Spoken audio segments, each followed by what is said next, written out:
नमस्ते प्रणाम। हम आप सबके छोट भाई भोलू शर्मा वो गीत भेजे थे जना के नाम बा कलकतिया राजा। उम्मीद बात सबके गीत पसंद आई। तो गीत के सुनने से पहले हमारे चैनल भोलू शर्मा ऑफिशियल के आप सब सब्सक्राइब करी, लाइक करी, बेल आइकन के बटन जौन बा घंटी के ओके दबाई, ताकि आवे वाला कोनो भी गाना हो तो का नोटिफिकेशन सबसे पहले आप सबके मिले।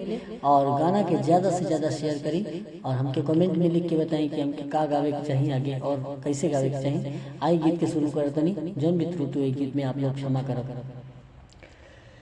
जनी जा कमाए कलकतिया राजा, मारली सवतिया मतिया राजा।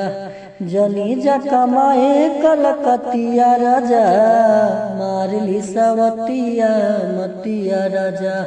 लाली होठ लाली कनवा के बाली, सुन होई ना की नथिया राजा। जनी जा कमाए कलकतिया राजा, मारली सवतिया मतिया राजा। जनी जा कमाए कलकतिया राजा, मारली सवतिया मतिया राजा।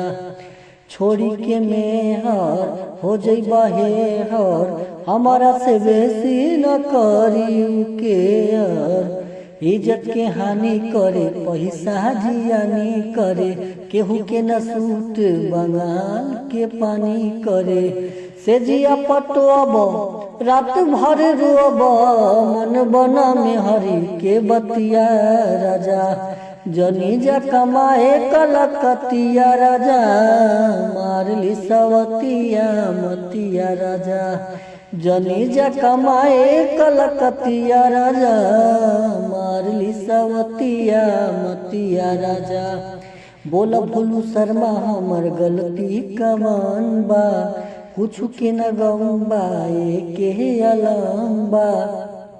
जैबा बंगाल तू त उलझन में डाल के, हमारा के छोड़ी जैबा लागे यही हाल पे।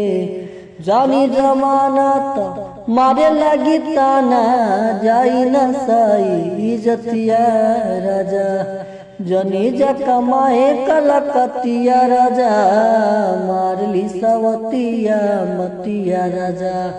जनी जा कमाए कलकतिया राजा, मारली सवतिया मतिया राजा।